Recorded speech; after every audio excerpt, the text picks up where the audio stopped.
আমার প্রিয় নবী সাল্লাল্লাহু আলাইহি ওয়াসাল্লাম যখন মদিনা চালাইছেন 10 বছর প্রেসিডেন্ট হয়ে, উনি মসজিদের ইমামও ছিলেন, দেশের আবার রাষ্ট্রপ্রধানও ছিলেন। প্রিয় নবী আমাদের জীবনের একমাত্র মডেল, মনে রাখেন কিন্তু। আমাদের মডেল কে? জোরে চিৎকার দিয়ে বলুন তো, আমাদের আদর্শ কে? আদর্শ কয়জন? যাকা তামাল ঈমানি মান রাদিয়া বিল্লাহি রাব্বান ওয়া বিল ইসলামি দীনা ওয়া বিমুহাম্মাদিন নাবিয়্যান ওয়া রাসূলা। ওই লোকটা এত ঈমানের স্বাদ পেয়েছেন যে লোকটা আল্লাহকে রব হিসাবে পেয়ে খুশি, রদিয়া সন্তুষ্ট, নবী মুহাম্মদকে রাসূল হিসাবে পাইয়া, নেতা আদর্শ হিসাবে পাইয়া খুশি, ইসলামকে দ্বীন হিসাবে পাইয়া খুশি।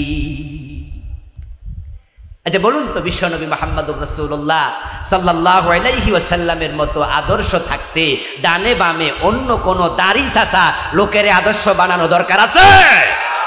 এমন আদর্শ পাই তুমি অন্য কাউকে আদর্শ কেন বানাও? এই মুসলমানের সন্তান, তোমার মুখ দিয়ে কেন স্লোগান বের হয় অমকের আদর্শের সৈনিক? পাইছোটা কি? তোমার জন্য মডেল তো মুহাম্মাদুর রাসূলুল্লাহ সাল্লাল্লাহু আলাইহি ওয়াসাল্লাম। রাসূল ছাড়া কাউকে আদর্শ বানানো যাবে না। বাবা হিসাবে তিনি আদর্শ, স্বামী হিসাবে তিনি আদর্শ, আপনার জন্য একজন নেতা হিসাবে তিনি আদর্শ। আমার প্রিয় নবী মসজিদ চালালেন আল্লাহর আইনে। 10 বছর মদিনা যখন শাসন করেছেন তখনও তিনি আল্লাহর আইনে চালাইছে। তিনি ঘোষণা করে দিয়েছেন, আমার আল্লাহর আইন হলো চোর ধরে হাত কেটে দাও। বলা হলো, ইয়া রাসূলুল্লাহ, অমুক মহিলা চুরি করেছে, হাত না কেটে অন্য শাস্তি দেয়া যায় কিনা? রাসূল জবাব দেন, না না, আমার মেয়ে ফাতেমা যদি চুরি করে আমি ফাতেমার হাতটাও কেটেই দেব। 52টা বছর আদালতের রায় হলো, রাসূলের আদর্শের বাহিরে লোকমা কেউ দেয় না। এই 52টা বছর ব্রিটিশ আইনে বাংলাদেশ চলছে, অথচ আমাদের সকলের কাছে কোরআন বড় প্রিয় কিতাব। রমাদান আসতেছে, ঘরে ঘরে কোরআন তেলাওয়াতের হিরিক পড়ে যাবে। মসজিদগুলোতে কোরআন তেলাওয়াত হবে। কোরআন তেলাওয়াত করে তাকে রাখার কিতাব না, কোরআন হলো তেলাওয়াত করার পরে বাস্তব জীবনে মেনে চলার কিতাব। এটা অনুসরণের কিতাব। কিতাবুন আযালনাহু ইলাইকা লিতুখরিজান নাস মিনাজ যুলুমাতি ইলান নূর। হে প্রিয় নবী, আমি আপনার কাছে কিতাব নাজিল করেছি। উদ্দেশ্য হলো এই কিতাবের মাধ্যমে মানুষগুলোকে অন্ধকার থেকে আপনি আলোর পথে নিয়ে আসবেন। আমার প্রিয় ভাইরা, সুন্নাহ আমরা মানি না তা নয়, সুন্নাহ আমরা মানি। মসজিদে আমি যখন ঢুকি ডান পা দিয়ে তো ঢুকলাম, বাম পা দিয়ে তো বের হলাম, আল্লাহু আকবার বলে নামাজ শুরু করলাম, সালাম ফিরিয়ে নামাজ শেষ করলাম। জোহরের নামাজ কুমিল্লা জজ কোর্টে যখন হয়, জজ কোর্টের ম্যাজিস্ট্রেট, জজ কোর্টের জজ 5 ওয়াক্ত নামাজ পড়ে এমন জজ, এমন হাকিম আছে না নাই? উনিও মসজিদে যান, ইমামের পিছনে দাঁড়ান। দাঁড়ানোর পরে ইমাম সাহেব জোহরের নামাজ 2 রাকাত পড়ে দাঁড়াইতে শুরু করলো, বসতে ভুলে গেল। এখন ম্যাজিস্ট্রেট লোকমা দে, জজ সাহেব লোকমা দে, হুজুরকে বুঝাইয়া দিল, হুজুর 2 রাকাত পরে বসা ওয়াজিব। হুজুর লোকমা নিলেন, তারপরে নামাজ শেষ করলেন। জজ সাহেব হাকিম সাহেব জজ কোর্টের চেয়ারে গিয়া বসলেন। এখন চুরির মামলার শুনানি, আজকে রায়। যখন রায় দেয় তখন জজ সাহেব চোর ধরে হাত কাটার রায় দেয় না, জীবনও দেয় নাই। উনিও বললেন জেলে ঢুকাইয়া দাও। এবার আপনাদের কাছে জানতে চাই, যে জজ সাহেব হুজুরের লোকমা দিলেন ওয়াজিবে, ওয়াজিব ছুটে গেলে যদি লোকমা দেয়া লাগে, রাসূলের সুন্নাহর বাহিরে গেলে নামাজ হবে না, এটা যদি জজ সাহেব বুঝে। এবার জজ সাহেব যখন রায় দেয়, চোর ধরে হাত কাটার রায় দেয়া ওয়াজিব না ফরজ? আল্লাহর কাছে গুরুত্ব কোনটার বেশি, ওয়াজিবের না ফরজের? অথচ জজ সাহেব বুঝলো না ইসলাম। উনি ওয়াজিবে লোকমা দেয়, নিজের ফরজের খবর নাই। ও দোস্ত, তোমার মুখে দাঁড়িয়ে আছে, মাথায় টুপি আছে, তুমি সুন্নাহ মানো, কিন্তু তুমি কেন ভুলে যাও আমার নবীর সুন্নাহ জীবনের এক জায়গায় না, সুন্নাহ থাকবে সেখানে, আপনি আমি থাকবো যেখানে। সুন্নাহ হবে নিজের জীবনের বটম থেকে টপ, পাকঘর থেকে সংসদ ভবন, ব্যক্তি জীবন থেকে আন্তর্জাতিক বলয়, সব জায়গায় নবীর আদর্শ যে মেনে চলবে, মানার ব্যাপারে বদ্ধপরিকর হবে। কানা মাই ফিল জান্নাহ, রাসূল বলে সে আমার সাথে জান্নাতে ঢুকবে। সুন্নাহ আমরা মানি।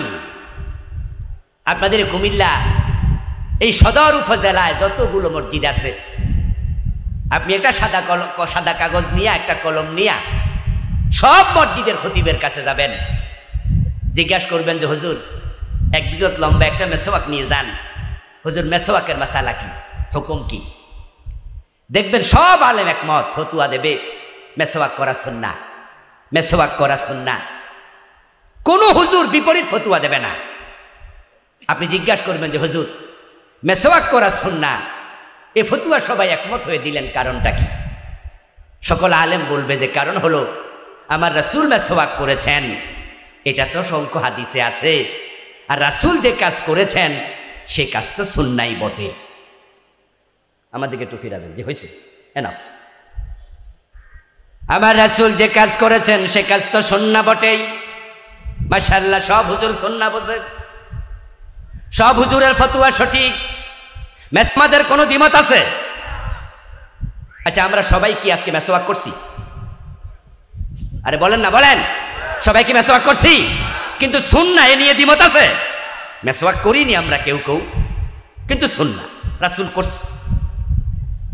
এক সপ্তাহ পরে আবার একটা সাদা কাগজ নিয়ে যান, সাথে 3 হাত লম্বা একটা তলোয়ার নিয়ে যান, হুজুরের কাছে এবার কলম দিয়ে বলেন হুজুর অন্যায় করলে যদি কেউ জুলুম অত্যাচার করে, অন্যায় করে, অন্যায়ের প্রতিবাদে প্রয়োজনে তলোয়ার হাতে নিয়ে জিহাদ করার বিধান কি? জিহাদের ব্যাপারে একটু ফতোয়া দেন। দেখবেন এমন অনেক আলেম আছে জিহাদের কথা শোনার সাথে সাথে বিরক্ত হবে, চেহারা কালো হয়ে যাবে। কিছু হুজুর আছে বলবে মিয়া এখানে ঝামেলা করেন না, জঙ্গির মামলা খাওয়াবেন, এসব কি করছেন? আর যারা নতুন মডেল মসজিদের ক্ষতি, তারা সবাই আগে দৌড় মারবে। জিহাদের পক্ষে কথা বললে মডেল মসজিদে চাকরিটাও চলে যেতে পারে, তাই আগে চাকরি বাঁচাও। জিহাদের ব্যাপারে কথা বলে না এমন হাজার হাজার আলেম পীর মাশায়েখ বাংলাদেশে আছে না নাই?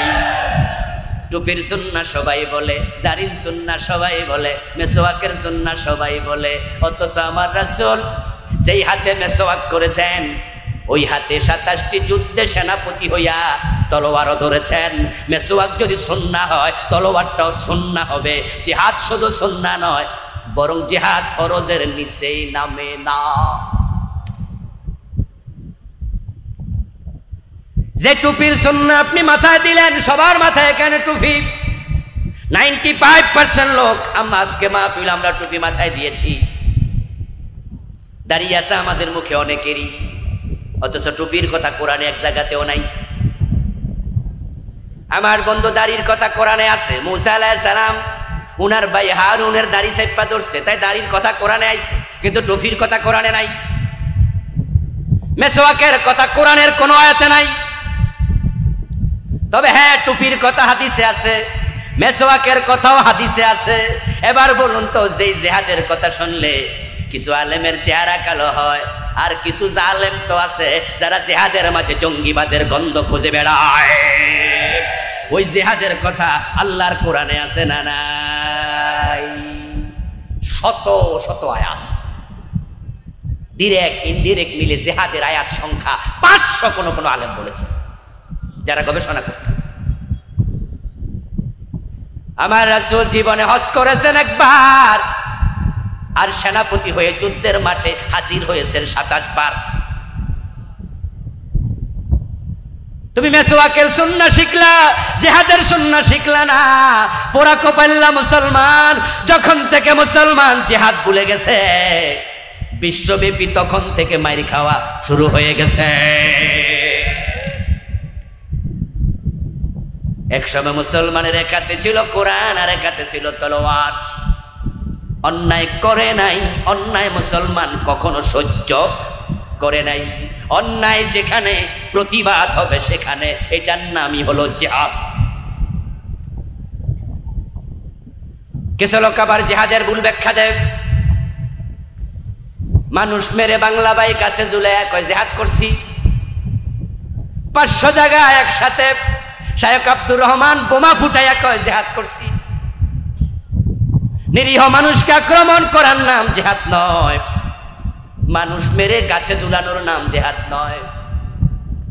আমার দোস্ত, সিনেমা হলে বোমা মেরে দর্শক হত্যা করার নাম জিহাদ নয়। আদালতে বোমা মেরে বিচারক হত্যা করার নাম জিহাদ না। এটা ভুল ব্যাখ্যা, এটা সন্ত্রাসবাদ। নিরীহ মানুষকে আক্রমণ করা ইসলাম শিখায় না। তাহলে ইসলামের জিহাদ কি? ইসলামের জিহাদ হলো অন্যায় করব না, অন্যায়কে প্রশ্রয় দেব না। অন্যায় যেখানে প্রতিবাদ হবে সেখানে, অন্যায় যেখানে প্রতিরোধ হবে সেখানে শুরু হবে মুখ দিয়া, লিখা হবে কলম দিয়া। প্রয়োজনে জিহাদ করার জন্য তলোয়ার হাতে তুলে নিতে হয়।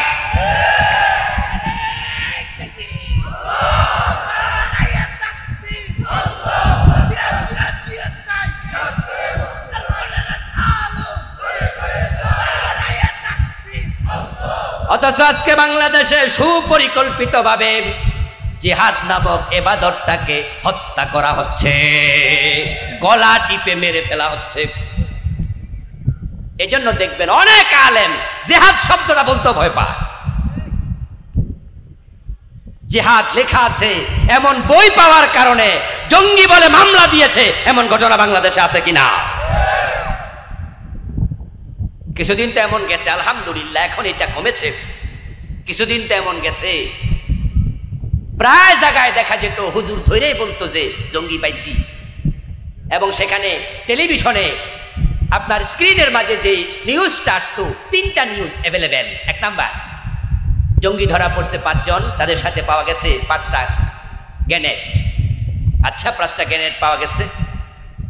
সিভিলিয়ানের কাছে গ্রেনেড কেন পাওয়া যাবে, বোমা কেন পাওয়া যাবে? আমরাও বলি সে সন্ত্রাসী, তারা ধরে জেলে দাও। কারণ বোমা থাকবে সেনাবাহিনীর কাছে, ঠিক না? এটা যুদ্ধের জন্য সেনাবাহিনী বানাবে, এটা রাষ্ট্র কন্ট্রোল করবে। তুমি সিভিল মানুষ, তুমি সিভিলিয়ান, তোমার কাছে কেন বোমা? এর খুব আপত্তি নাই, সে সন্ত্রাসী।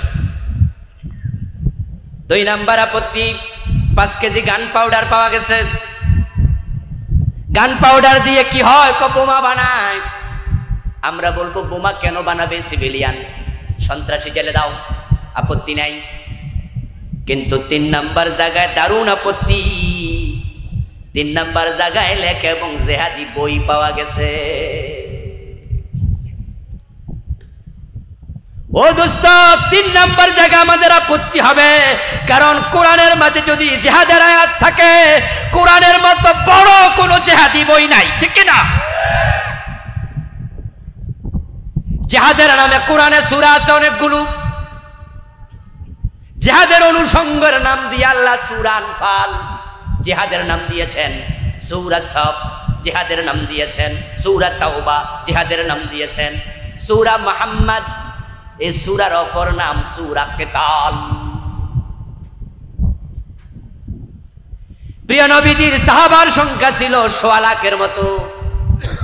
1,24,000 সাহাবার মাঝে আমরা হয়তো 100-200-300 নাম শুনেছি।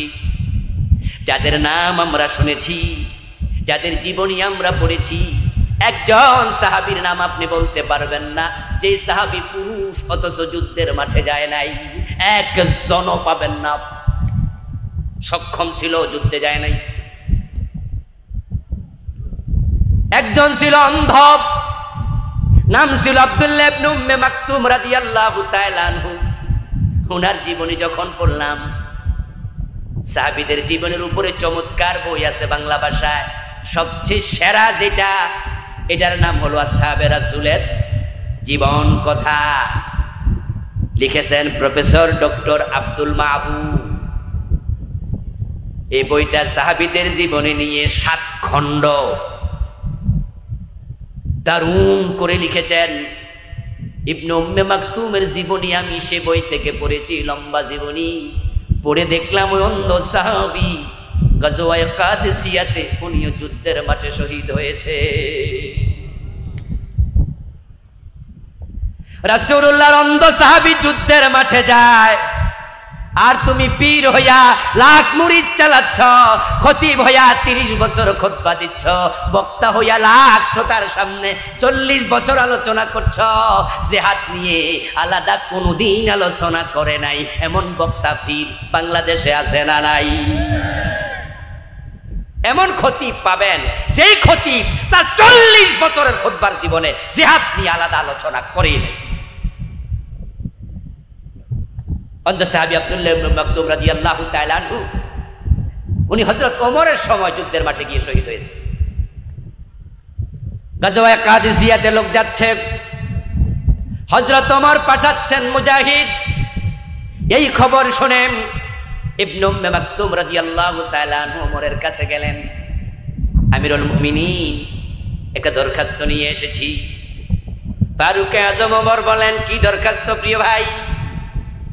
হুজুর, আমার কত সঙ্গী যুদ্ধের মাঠে শহীদ হইয়া অলরেডি জান্নাতের নিয়ামত পাচ্ছে, কিন্তু আমার সে সৌভাগ্য হয় নাই।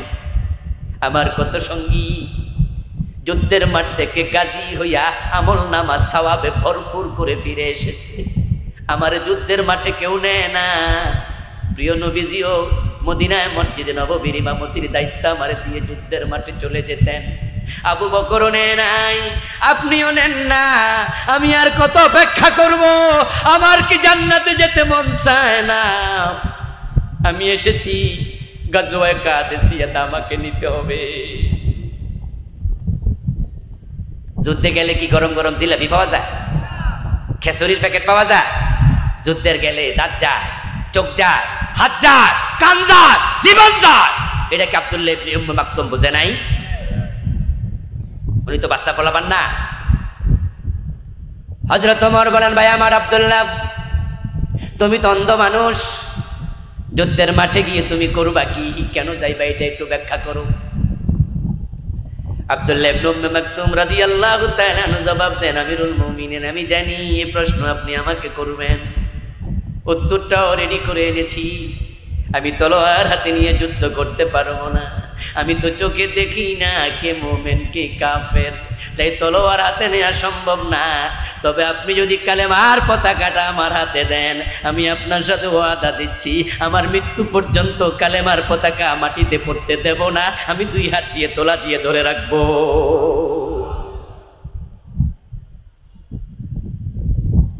মুসলমান মুজাহিদদের সাথে একটি কালেমা লেখা খচিত, কালেমা খচিত পতাকা দেয়া হতো, যার তলায় থেকে যুদ্ধ শুরু হতো। ওই যুদ্ধে ফারুক আজম ওমর রাদিয়াল্লাহু তাআলা আনহু, যিনি সেনাপতি ছিলেন, তাকে বললেন, আজকে কাদেসিয়ার যুদ্ধে তলোয়ার পতাকা থাকবে আমার ভাই অন্ধ আব্দুল্লাহর হাতে। ইবনে উম্মে মাকতুম রাদিয়াল্লাহু তাআলা আনহু চলে গেলেন যুদ্ধের ময়দানে। চলো, তিনি পতাকা হাতে নিয়ে দাঁড়ায় আছেন। যুদ্ধ শুরু হয়ে গেল। যুদ্ধ যখন চরম আকার ধারণ করলো, যে যার মতো পুরা মাঠে ছড়াইয়া পড়লো, আব্দুল্লাহ একা হয়ে গেলেন, কিন্তু হাতের মাঝে কালেমার পতাকা উঁচিয়ে রেখেছেন। কালেমা লেখা পতাকা যার হাতে, সে যে মুসলমান বুঝতে কাফেরদের কষ্ট হওয়ার কথা নয়। অন্ধ আব্দুল্লাহকে তারা এসে তীর মারলো, বর্ষা মারলো, তলোয়ার মারলো। আব্দুল্লাহ ইবনে উম্মে মাকতুম শহীদ হয়ে পড়ে থাকলেন। যুদ্ধের পরে যখন সাহাবায়ে কেরাম আব্দুল্লাহ ইবনে উম্মে মাকতুমের কাছে আসলেন, এসে দেখেন নিথর দেহে পড়ে আছে, কিন্তু আব্দুল্লাহ তখনও 2 হাত দিয়ে কালেমার পতাকা ধরে রেখেছে। ও মুসলমান, তোমরা আজকে জিহাদের সুন্নাহ ভুলে গেছো। যতদিন পর্যন্ত মুসলমান জিহাদ করেছে, তলোয়ারের ছায়ার নিচে জান্নাত খুঁজেছে, ততদিন তামাম দুনিয়াতে ইজ্জত সম্মান বিজয় মুসলমানের পায়ে চুমু দিয়েছে।